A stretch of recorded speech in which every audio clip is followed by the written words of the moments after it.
Dios te bendiga. Si estos videos están siendo de bendición para ti, dale me gusta y suscríbete. Shalom. Gloria a Dios. Porque todo aquel que va a estudiar un libro, lo primero que debe de hacer por ética y protocolo es estudiar quién es el autor. Es lo primero, para saber la fuente de dónde viene este conocimiento. Bien, sin más preámbulos, vamos a analizar un texto breve que todos conocemos, que está en Marcos capítulo 4, verso 1 y 9. Marcos capítulo 4, verso 1 y 9. Ahí vamos a desarrollar ciertos temas, algunos puntos. Trataré de ser un poco prudente en cuanto al horario, pero vamos a tratar estos temas que yo sé que serán muy edificantes para todos nosotros. Marcos capítulo 4, verso 1 al 9. La palabra se lee en el nombre de Jesús. Aquel día salió Jesús de la casa y se sentó junto al mar. Y se le juntó mucha gente, y entrando él en la barca se sentó. Y toda la gente estaba en la playa. Y les habló muchas cosas por parábolas, diciendo: he aquí el sembrador salió a sembrar. Vamos a orar.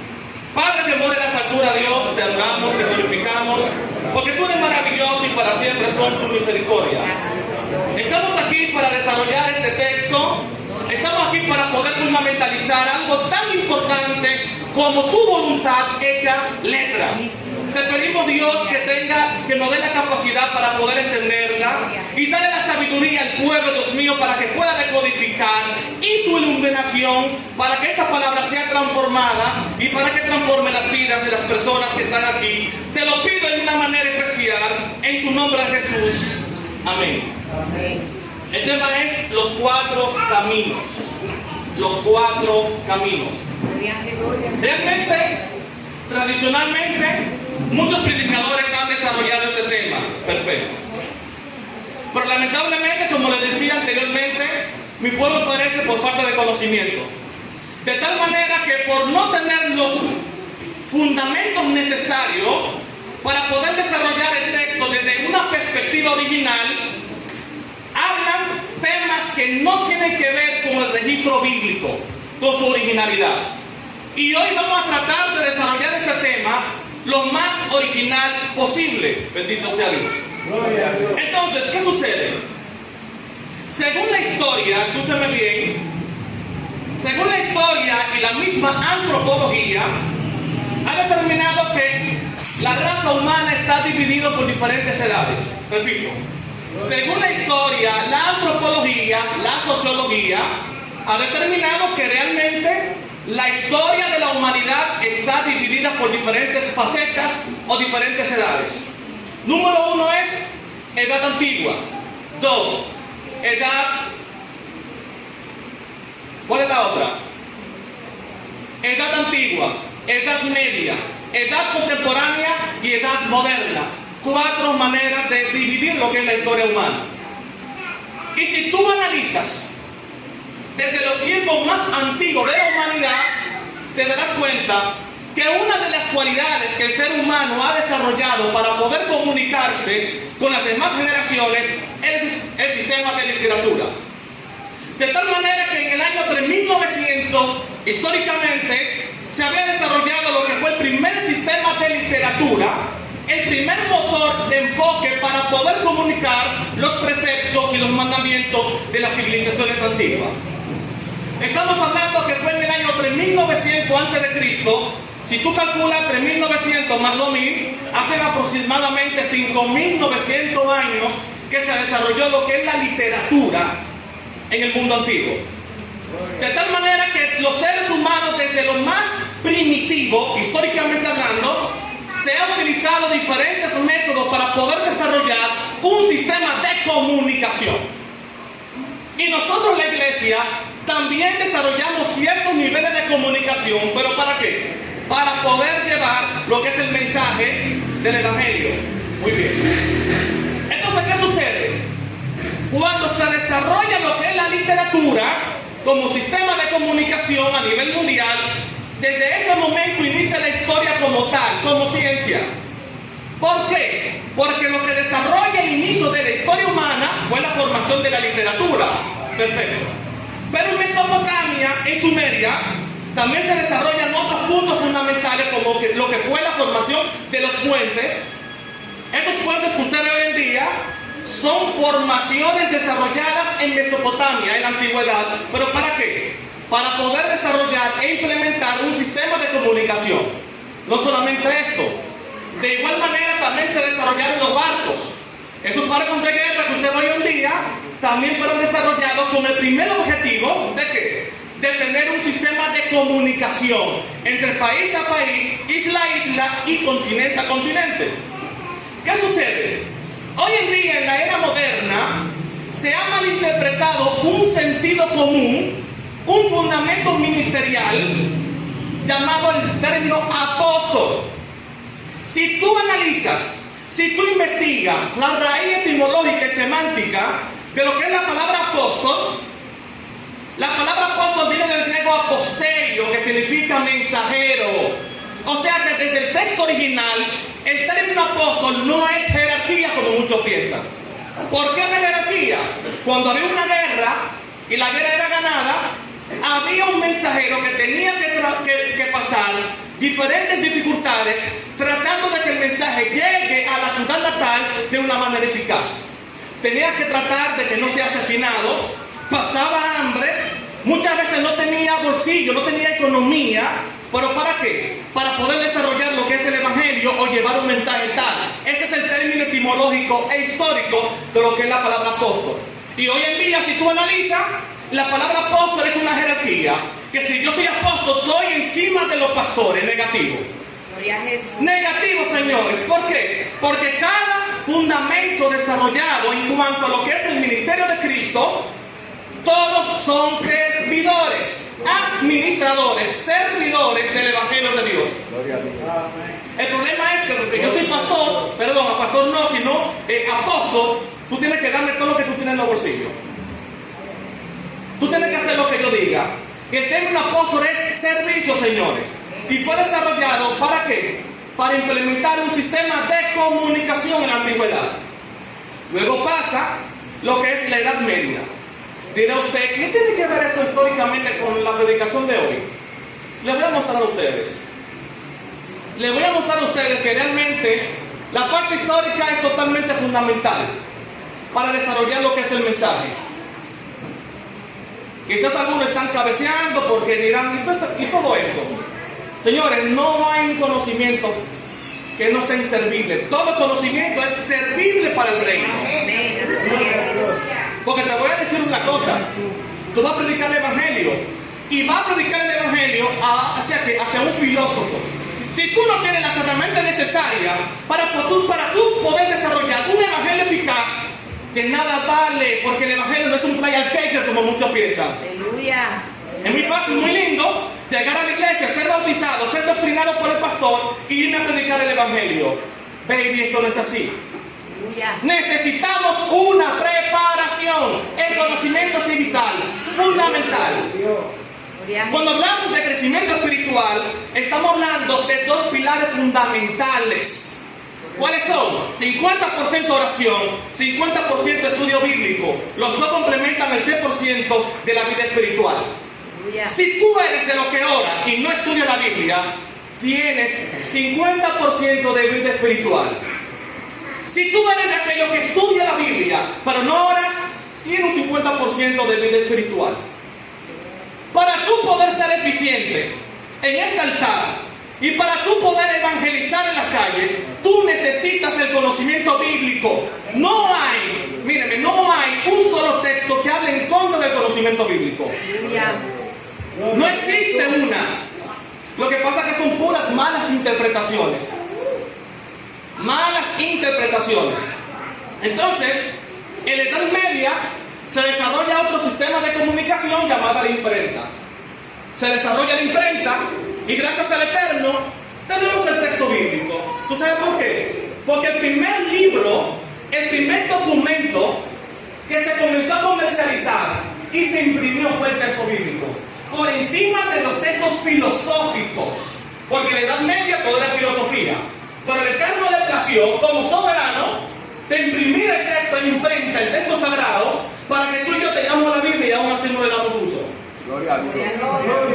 Porque le voy a decir algo, con el simple hecho de leer la Biblia no basta. Tenemos que estudiarla, señores. ¿Tú sabes por qué? Porque en el misterio bíblico hay códigos. Repito, en la Biblia existen códigos. Y para tú poder decodificarlo, necesitas conocer esos códigos. ¿Cómo tú puedes decodificar algo que tú desconoces el código?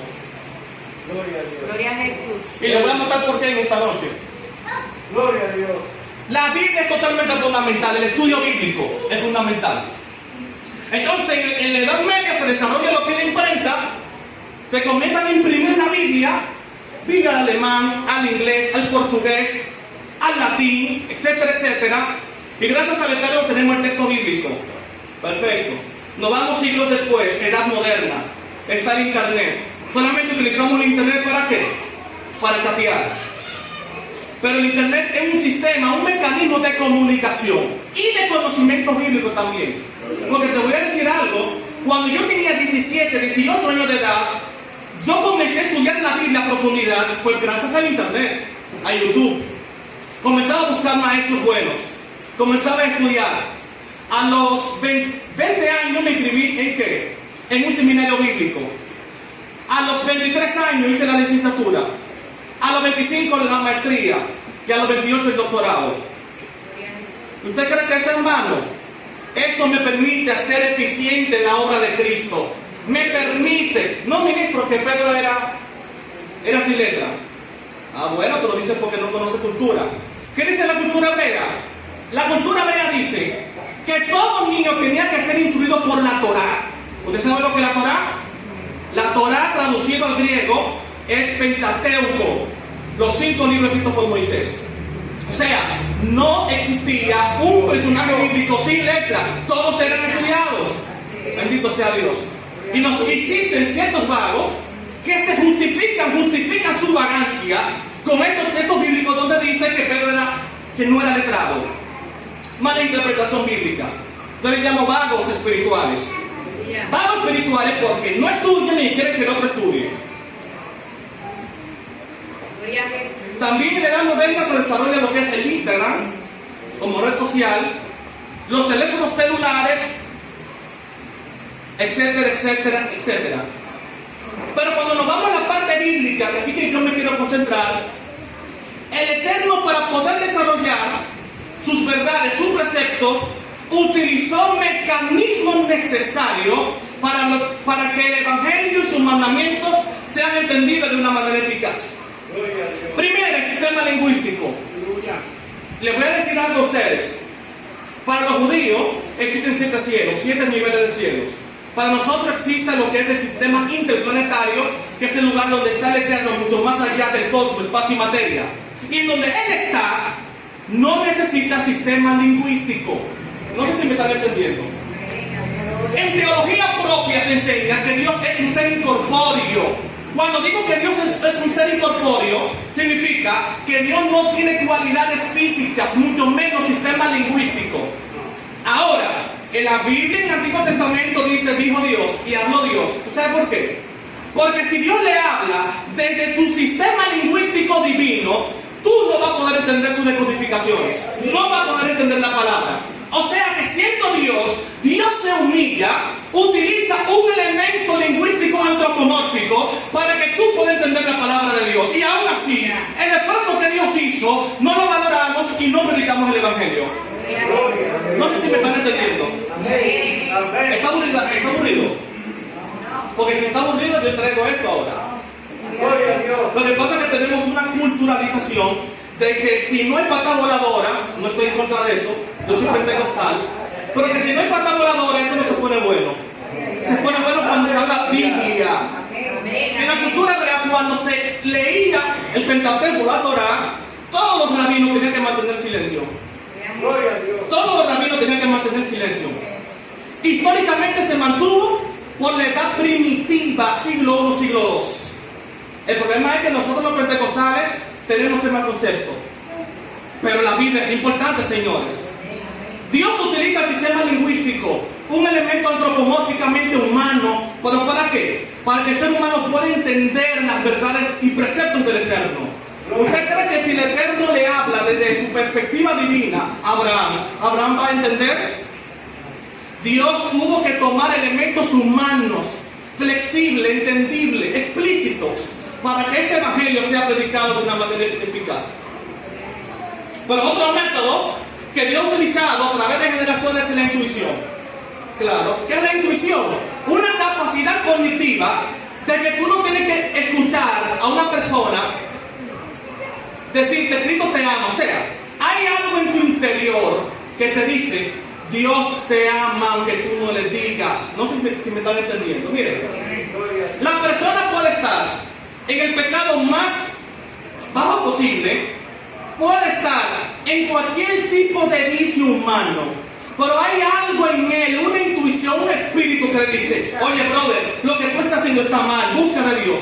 Ese vacío que la gente entiende, que la gente siente, se llama intuición. El Ruach HaKodesh, el Espíritu Santo hablándole al alma de esa persona. Entonces muchas veces queremos palabra de Dios, queremos un profeta que me hable de codificaciones, pero hay algo dentro de ti que te está diciendo, oye, ese pecado está malo que tú estás cometiendo. Yo no necesito que vengan 5 predicadores. Gloria a Dios si Dios lo hace de esa manera. Pero hay algo dentro de ti que Dios te habla y puede darte a entender que por donde tú estás caminando está mal. Señor, dame sueños, dame revelaciones para saber si esa joven es mía.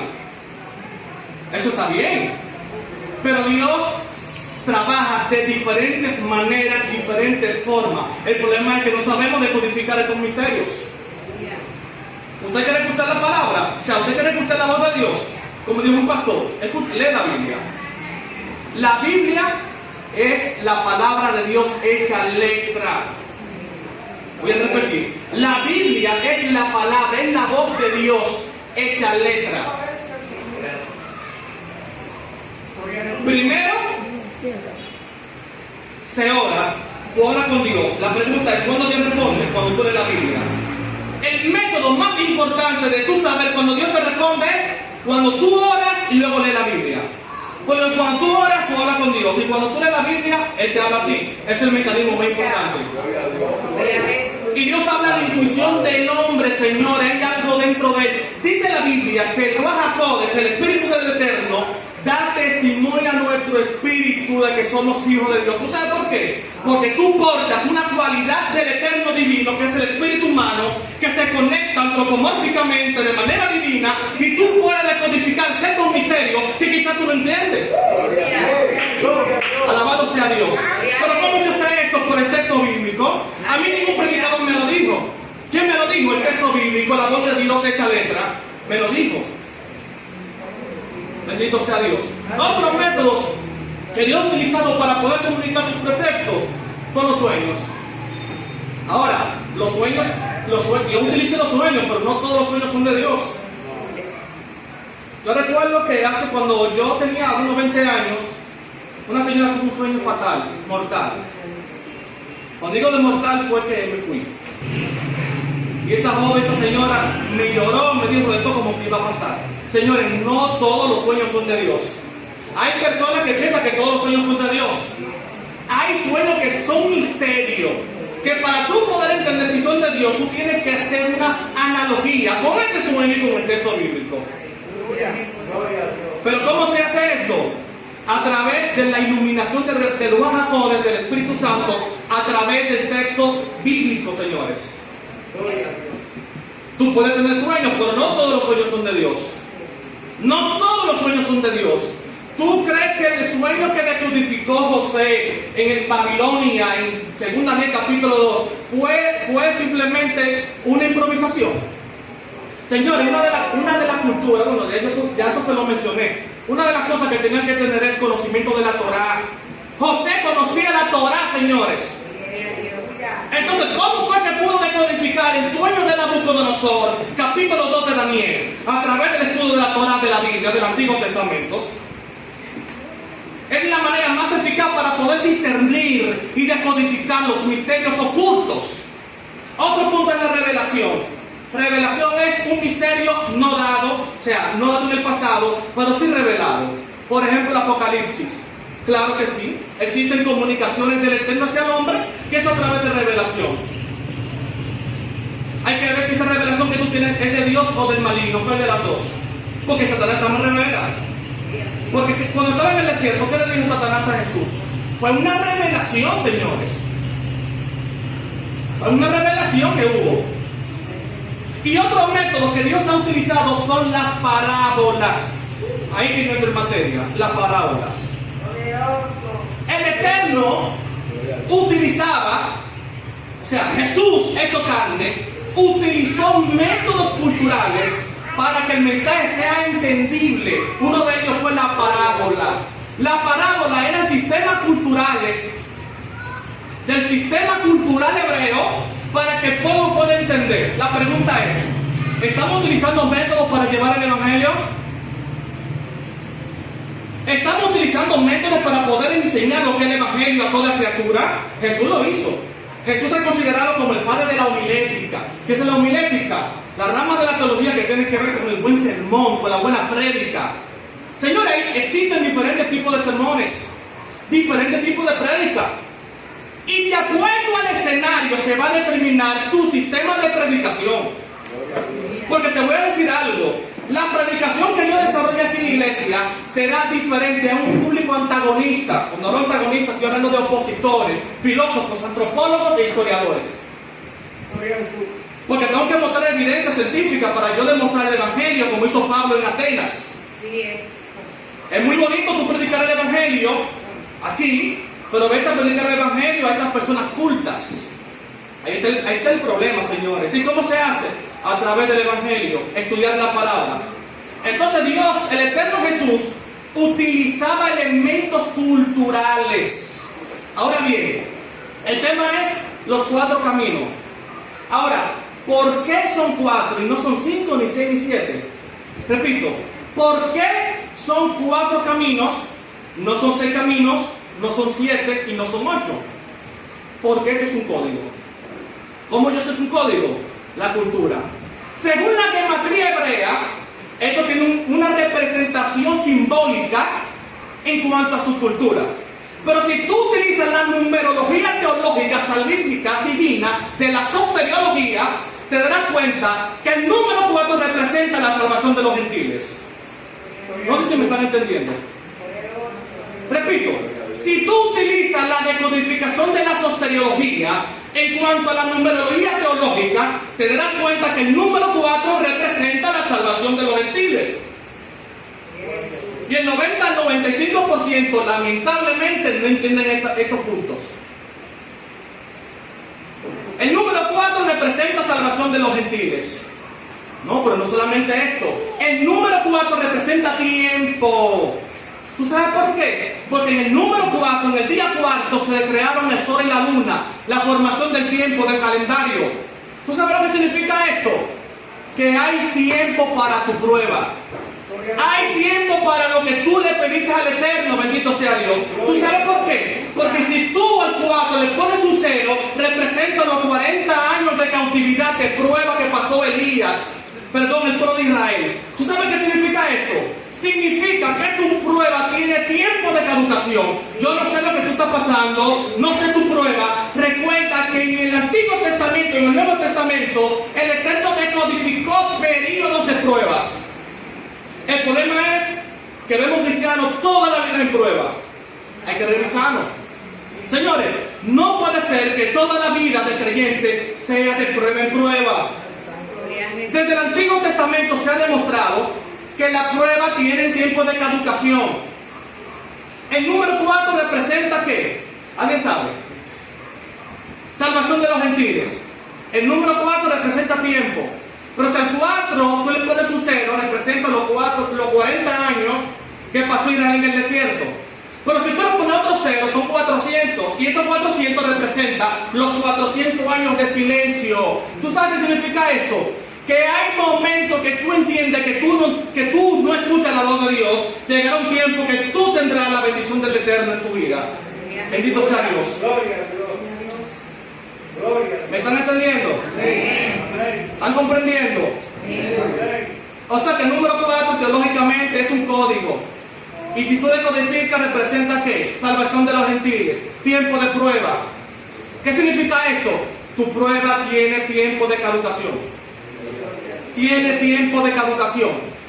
Yo no puedo concebir, yo no puedo entender cómo un creyente tiene tantos años, 20, 30, toda su vida en el Evangelio, bajo un mismo sistema de prueba. Tenemos que revisarnos. Porque si tú analizas, en todo el contexto bíblico, hay pruebas que Dios pone, pero hay otras que los hombres ponen también. Hay pruebas que nosotros somos los causantes. ¿Cómo los causantes? La Biblia dice no adulterarás y no fornicarás. El pastor predica de lo mismo y todo lo hace, entonces un año de disciplina. ¿Quién fue esa prueba? ¿El maligno? Señores, dice la Biblia que nuestra lucha es con nuestra propia concupiscencia. La palabra concupiscencia en el griego son placeres personales. Placeres personales. Entonces el problema es que vemos al maligno hasta en la sopa que nosotros no bebemos. Me trompiezo, ahí fue el maligno. Me caigo, fue Satanás. Camino y llueve, mi mujer, fue el maligno. Todo es maligno. Pero tú sabes que tú no puedes caminar por ese valle, que si tú caminas te vas a caer. Lo que pasa es que somos cabezas duras y no entendemos el problema de la iglesia. Todo es el maligno. ¿Cómo tú no vas a pecar si hoy hay culto y te quedas siempre en tu casa? Y ahí le ocupamos todo el maligno, el pobre maligno por allá. El pobre, claro. El pobre. Yo no puedo justificar mi responsabilidad como padre diciendo que el niño mío es un malcriado por el maligno. Señores, hay un sistema de conducta de valores y principios. Si tú no implementas valores y principios en tu casa, no me gastó pegárselo a quién, al maligno. No, que mi hijo de 15 años está cantando dembow. Que mi hijo de 15 años está haciendo lo indebido. Señores, son 15 años, agarra y somételo. Señores, dice la Biblia, si tú no guardas tu dinero, dice la Biblia, no. Dice, si tú no guardas tu casa, tu familia, ¿cómo tú vas a administrar la iglesia? El primer ministerio, bíblicamente, no está aquí, está en la familia. ¿Tú quieres saber cómo está tu vida espiritual? ¿Cómo tú quieres saber cómo está la vida espiritual del hermano? Investiga cómo está su familia. Señores, evaluar la familia es determinar la vida espiritual de un creyente. Entonces, Dios me dijo que me voy a un monte a orar por 15 días y mi mujer pasando hambre. Señores, tenemos que tener principios, tenemos que estudiar la Biblia, tenemos que tener entendimiento, porque 15 días orando, cuando llega está con otro y ya fue el maligno. Señores, hay cosas que se evitan. Hay cosas que se evitan, señores. Hay cosas que se evitan. Evitemos. Pero ¿cómo se evita? Profundizando en la palabra. Profundizando, entendiendo que el primer ministerio es la familia, el hogar. El hogar. Que lo que está pasando allá afuera, psicológica, socialmente, no es solamente la sociedad, es la familia. El núcleo es la familia. Perfecto. Entonces dice el texto, que aquel día salió Jesús de la casa y se sentó junto al mar. Y se juntó mucha gente entrando en la playa o en la barca, y se sentó. Y toda gente estaba en la playa, repito. Y se le juntó mucha gente y entrando él en la barca, se sentó. Y toda gente estaba en la playa. ¿Tú sabes lo que significa esto? La palabra sentarse en la cultura hebrea, rabínica, representa enseñanza. O sea que una de las cualidades que tenía Jesús era la enseñanza. Cada vez que dice el texto y se sentó, la cultura rabínica enseña que los rabinos se sentaban en un lugar alto o en una barca en el mar.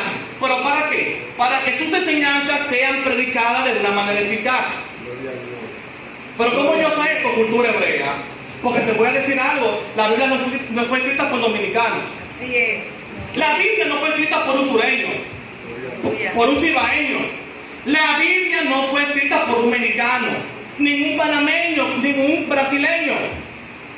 La Biblia no fue escrita por ningún norteamericano. La Biblia fue escrita bajo una mentalidad cultural hebrea, señores.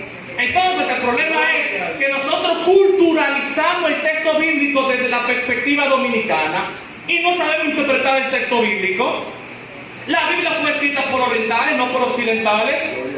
La Biblia dice que tenemos que repudiar a papá y mamá por causa del Evangelio. ¿Tú sabes lo que significa la palabra repudiar en el contexto hebreo? La palabra repudiar en el contexto hebreo no es aborrecer como lo tiene la lengua española occidental. La palabra aborrecer desde su semántica cultural rabínica enseña que es poner algo en segundo lugar. ¿Tú sabes lo que significa esto? Primero, ama a Dios sobre todas las cosas, porque esa palabra repudiar se conecta teológicamente con el primer catálogo de los 10 mandamientos. Gloria a Dios. Entonces, dice la Biblia que tenemos que repudiar. Viene el joven a los 15 años, se muda solo y fracasa, muchas veces fracasa, porque malinterpretan el texto bíblico. No es que tú vas a abandonar a tu familia porque no quieres que tú vengas a la iglesia. Significa, ámalos, pero ama a Dios por encima de ellos. Eso es lo que significa la palabra repudiar. Gloria a Dios. Pero ¿cómo Dios hace esto? Por la cultura hebrea, no por mi cultura. Porque te voy a decir algo, tú escribes un libro y tú pones en tu libro dominicano, mientras iba caminando por la playa, la olla me arropaba. En la lengua coloquial dominicana, ¿qué significa? Que no tenía dinero, pero viene un colombiano, por ejemplo, y lee ese texto, ¿qué va a pensar? Que una olla gigante lo estaba arropando de manera literal. Pero esto es algo metafórico, culturalmente dominicano. Entonces, para que ese colombiano pueda entender ese libro escrito por un dominicano, debe de aprender la cultura dominicana, o de lo contrario, no va a entender. Entonces, para tú poder entender por qué Jesús se sentó, por qué Jesús utilizaba parábolas, tú tienes que analizar la cultura por la cual fue escrito el texto sagrado. ¿Están viendo la importancia de estudiar la Biblia? Y les voy a decir algo, no estoy tratando profundidades. Estoy tratando de que el mensaje sea entendible. Porque ¿de qué me vale hablar de códigos, de codificaciones, teología, geometría, cultura, teología, que al final nadie entienda? Porque Jesús tenía conocimiento para más, pero utilizaba la parábola, ¿para qué? Para que su mensaje sea entendible de manera explícita. Y la pregunta es, ¿estamos haciendo seminarios bíblicos? ¿Venimos a la escuela bíblica a desarrollar un conocimiento bíblico? ¿Utilizamos métodos esenciales para poder predicar el Evangelio? Claro que sí, varón. Claro, desde que tú sales a la calle, tú lo condenas al infierno. La Biblia no te manda a condenar a nadie al infierno, no es bíblico. La Biblia no te manda a condenar a nadie al infierno. El único que condena es el eterno Adonai Elohim, Hashem, ese que está allá arriba. Simplemente nosotros vamos a enseñar a predicar en cuanto al Evangelio. Y cuando hablo del Evangelio, no estoy hablando de otra cosa más que la muerte y la resurrección de Cristo. Porque la palabra evangelio, desde su semántica griego, viene del término evangelius o evangelium, que significa algo esperado, nunca dado. O sea, si tú eres evangelista y no hablas de la muerte y de la resurrección de Cristo, tú no eres evangelista. Eres un predicador, no evangelista. Porque la palabra evangelista significa alguien que va a desarrollar un mensaje de la muerte y de la resurrección. Simplemente. No, yo explico sobre el infierno y sobre otro tema. Tú eres un predicador, no evangelista. Son dos cosas muy diferentes, señores. Son dos cosas muy diferentes. Entonces Jesús era ¿qué? Un maestro, un rabino. Eso le enseña la Biblia por la cultura. Eso enseña la Biblia. Dice el texto. Y les habló muchas cosas por parábolas, diciendo, he aquí, el sembrador salió a sembrar. El sembrador representa un rabino, o sea, una persona que va a depositar cultura, conocimientos, en ese caso Jesús. Jesús es el sembrador que habla el texto. Por ahí un punto importante, que los 4 caminos representaban la vida espiritual del pueblo de Israel. Repito, los 4 caminos representan físicamente, literalmente la vida de Israel. Y si nos vamos a la parte espiritual, los 4 caminos también representan la vida espiritual de la iglesia. Lo voy a repetir. Los 4 caminos que habla la parábola representan espiritualmente a Israel, número 1. Número 2, representa la vida espiritual de la Te lo voy a comprobar. Dice el texto: y mientras sembraba, parte de la semilla cayó junto al camino y vinieron las aves y la comieron. ¿Tú sabes qué significa esto? Que primero es que Israel tenía el corazón duro como piedra para recibir el reino. ¿Cuánta gente en el Evangelio tiene corazón duro? Mientras más el varón, el pastor le predica, le enseña, no cumple con una obra ministerial. Pero le voy a decir algo: el Evangelio es evolución. ¿Tú sabes lo que significa esto? Crecimiento. Yo no puedo concebir de un hermano, hermana, joven o niño que tenga 5, 10, 15 años en el Evangelio y tú le preguntes, ¿cuál es tu ministerio? Y te van a decir, estoy esperando que el Dios me revele.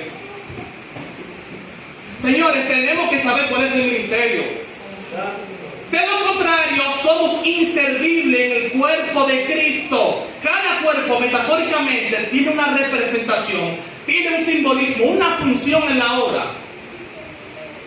Entonces, vemos que el pastor muchas veces está un poco, algunos, quizás un poco medio torcido en ciertas cosas teóricas, y lo criticamos. ¿Y tú qué estás haciendo para ayudarle? Entonces, tenemos el corazón duro, no queremos crecer. Entonces, cuando tú no creces, cuando tú no escudriñas, no estudias la Biblia, vienen las aves y te comen la semilla, la palabra, te comen el Evangelio, porque tú no tienes fundamento. El único fundamento que dice la Biblia es oración y estudio bíblico. Entonces, las aves representan cualquier dificultad. Y no solamente esto, me voy mucho más profundo. No me voy a limitar aquí, no me voy a limitar. Estas semillas que cayeron en el suelo y no dieron frutos, y las aves se la comieron, representa aquellos judíos en la gran tribulación que serán atormentados y asesinados y aún así no buscarán de Dios. ¿Tú sabes por qué? Porque si tú analizas la historia escatológica, teológica de las 70 semanas de Daniel, que son equivalentes a la gran tribulación, te darás cuenta de que con las copas, las trompetas y demás juicio, el 75% de la raza humana se va a extinguir. No sé si me están entendiendo con eso. Si tú calculas la cifra que presenta Juan de manera apocalíptica en cuanto a los muertos, las catástrofes, las trompetas y todo lo que va a pasar, el 75% de los judíos en la gran tribulación, y no solamente los judíos, el mundo entero, el 75% va a morir literalmente. O sea, un 25% solamente quedará vivo. ¿Tú sabes qué significa esto? Que casi la gran tribulación, casi se extingue la raza humana. Pero lea la Biblia que dice, y cayó tal cosa, y la tercera, décima parte de los humanos perecieron. 75%, para los que saben matemática. Y aún así dice la Biblia, escatológicamente, que el pueblo de Israel, una gran porción, andará en desobediencia en la gran tribulación. Y así mismo andan algunos cristianos hoy en día. Muchísimos andan así. No solamente ellos, muchos inconversos, señores. Hoy en día, la NASA, la FBI, todos los organismos internacionales están diciendo los problemas que hay en el mundo y aquello que se aproxima, y aún así tenemos el corazón duro. Señores, dice la Biblia que el príncipe de este siglo está cegando el entendimiento. Y esto es lo que representa este primer camino. Corazón duro, que no puede recibir las exhortaciones del Evangelio de Cristo. Señores, en la gran tribulación, 144,000 sellados van a predicar el Evangelio. Los 2 testigos van a predicar el Evangelio. Serán resucitados y aún así Israel no va a reconocer al Mesías. Y así mismo hay muchos cristianos y muchos inconversos. Mientras más se predica el Evangelio, más poder se ve, menos creencia tienen del poder de Dios. Ahí vienen aquellos inconversos que te dicen, no acepto, pero tengo temor. ¿Tú sabes lo que significa la palabra temor en el contexto original? La palabra temor no significa que tengo miedo, eso es la cultura occidental. La palabra temor en la cultura hebrea representa que tú amas y por ese amor tú cumples. O sea que todo inconverso que dice que teme a Dios y no cumple, no teme. No, yo soy hijo de Dios. ¿Tú sabes lo que significa hijo de Dios? En la cultura hebrea la palabra hijo no solamente que significa que fue concebido biológicamente. La palabra hijo en la cultura hebrea representa cuando un hijo, aunque no sea biológico y sea adoptado, y si cumple los preceptos del padre, es hijo. O sea que la palabra hijo en el ámbito oriental no es solamente características biológicas, sino características voluntarias. ¿Cuáles son esas voluntarias? Aquellas que tú cumples por amor. Eso es lo que significa la palabra hijo. Ahora la pregunta es, ¿quién es un hijo de Dios? ¿Nadie es hijo de Dios? Señores, ¿será que no están entendiendo o está el mensaje un poco desanivelado? ¿Seguro? Porque te voy a decir algo, yo reconocí a Cristo como mi Salvador y yo soy hijo de Dios. Pero hay ciertas características, según la cultura hebrea, que tú tienes que cumplir para tú ser hijo. ¿Cuáles son ellas? Cumplir los preceptos del Eterno. Eso es lo que te hace hijo. Eso es lo que te hace hijo. Por eso que te habla sobre los frutos de los Jacodes, sobre los frutos del Espíritu Santo. Señores, el Evangelio no tiene, como dije, el Evangelio no tiene 5.000 patas voladoras, ni 45.000 millones de lenguas, que son cosas importantes. Lo que determina ser hijo en un creyente es el sometimiento a la palabra. Eso es lo que determina. ¿Ustedes no han visto personas que hablan 50.000 lenguas y al final en su casa están tirando 20.000 pedradas? Eso no es hijo. No es hijo, señores. Hijo es aquel que hace la voluntad del Padre. Hubo uno que le dijo al Mesías: Señor, yo te amo. Y le dijo él: dona todo lo que tú tienes a los pobres. ¿Qué hizo? Echó para atrás. ¿Sabes por qué? Porque en la ley mosaica, en el código ceremonial, representa que todo aquel que tiene dinero tiene que ayudar a los pobres. O sea que a ese demostró que no es hijo. ¿Por qué? Porque si es hijo, cumple la ley. Cumple la ley. Otro punto, ya estamos terminando. Otro punto es, verso 5. Parte cayó en pedregales, donde no había mucha tierra, y brotó pronto porque no tenía profundidad de tierra. Pero salió el sol y se quemó, y porque no tenía raíz se secó. ¿Qué significa la raíz? Conocimiento bíblico, conocimiento de la Torá. Si tú no tienes fundamento bíblico, lamentablemente, en los peores momentos ministeriales vas a caer automáticamente. Tú no has visto predicadores que tienen años en el Evangelio y de la noche a la mañana caen, mas nunca se levantan. Es porque su tierra no era fértil, estaba en pedregales. Sus raíces eran cortas, no había principio bíblico. No había principio bíblico, tampoco oración. Entonces, el sol que quemó las semillas representa las dificultades. Representa las dificultades. La tierra representa conocimiento. ¿Tú sabes por qué? 3 veces Hasatán o Satanás trató de destruir a Jesús. ¿Y de qué manera Jesús le respondió? ¿A través de qué? De la palabra. ¿Tú sabes por qué? Porque tenía raíces. Habían raíces, fundamentos. Había un fundamento. De cierto te digo esto, o de cierto está escrito. ¿Era así que hablaba? Él no mencionaba de una vez vete al diablo, como muchos piensan, y úsenme las palabras. Mencionaba con la Biblia. Sí, porque muchas veces cuando nos cuestionan y estamos confrontados, de una vez mandamos al hermano al infierno. Y eso no es bíblico. Eso no es bíblico, señores. Dice verso 7. Y parte cayó en espinos, y los espinos crecieron y la ahogaron. ¿Tú sabes qué representa esto? Que muchos están en el Evangelio con doble vida moral. ¿Tú sabes por qué doble vida moral? Porque tienen fundamento, hay tierra, pero los espinos sobrepasaron los fundamentos. ¿Qué significa los espinos? El mundo.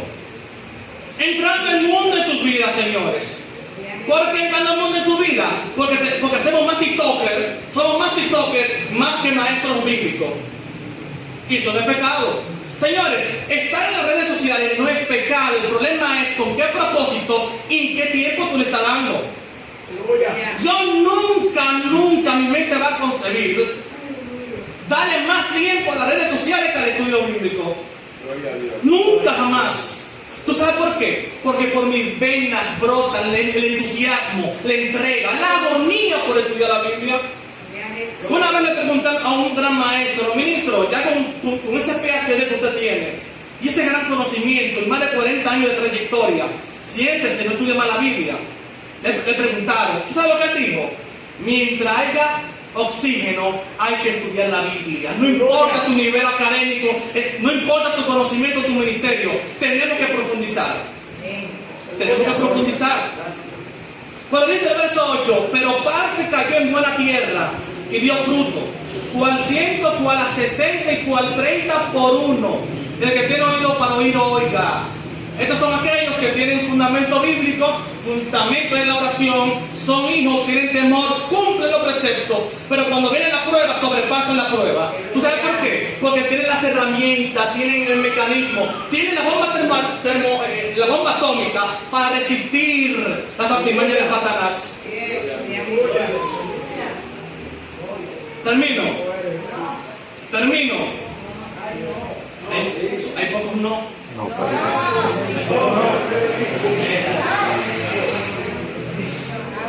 Señores, les voy a decir algo.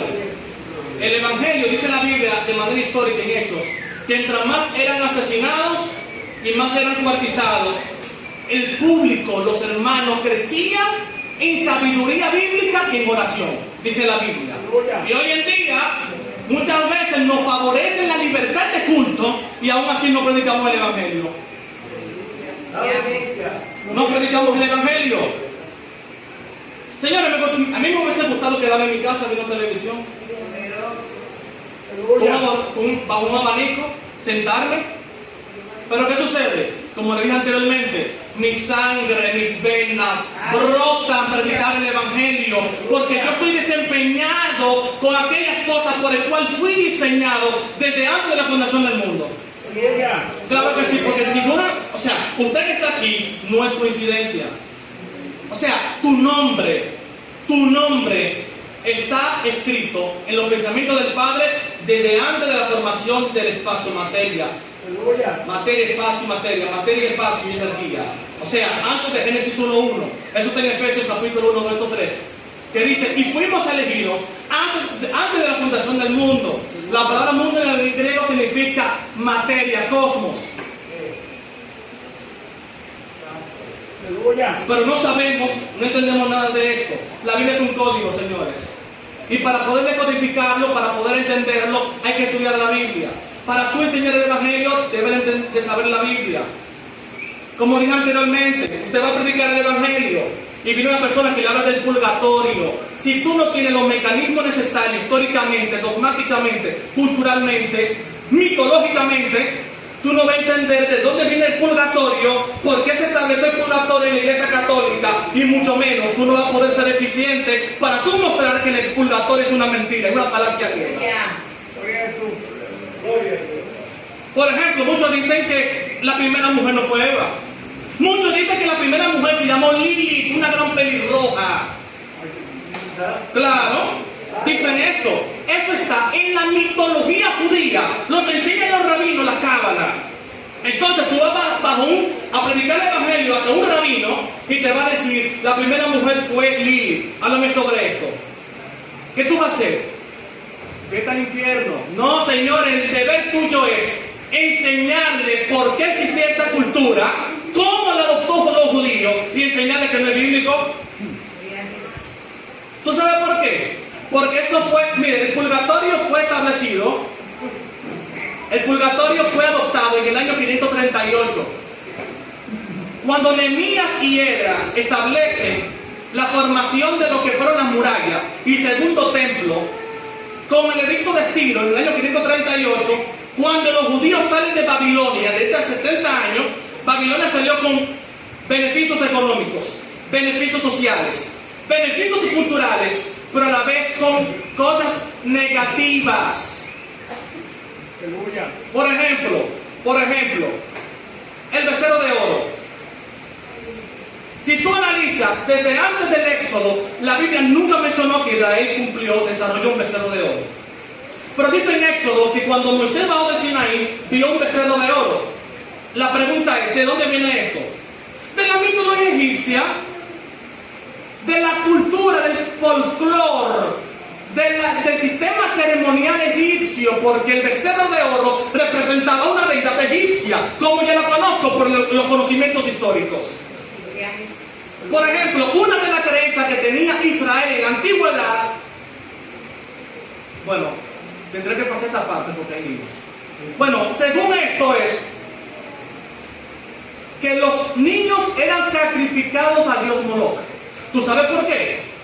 Eran sacrificados porque si tú sacrificas a tu primogénito en un toro de hierro con fuego, esto representa abundancia, economía y poder económico para esa familia. ¿Y cómo yo sé esto? Por la historia, porque esto viene de la mitología cananea. Entonces, ¿cómo podemos predicar el Evangelio? ¿Cómo yo voy a poder decodificar los misterios ocultos? A través del conocimiento de la Torá, a través del conocimiento bíblico. ¿Cuántos de nosotros vamos a leer la Biblia? ¿Cuántos de nosotros la vamos a estudiar? Por último, la letra mata más el espíritu edifica. La letra mata. Aquí viene un punto, la letra mata. ¿Tú sabes lo que significa la palabra letra? Si tú te vas al contexto posterior, utilizando principio hermenéutico, te darás cuenta que la letra representa el código de Moisés. Y cuando dice Pablo, la letra mata, está diciendo, la ley de Moisés te va a matar, más el espíritu que representa teológicamente la gracia, esto te va a salvar. Eso es lo que significa el texto. Pero el problema es que lo decodificamos, o sea, lo decontextualizamos el texto. Eso es un error.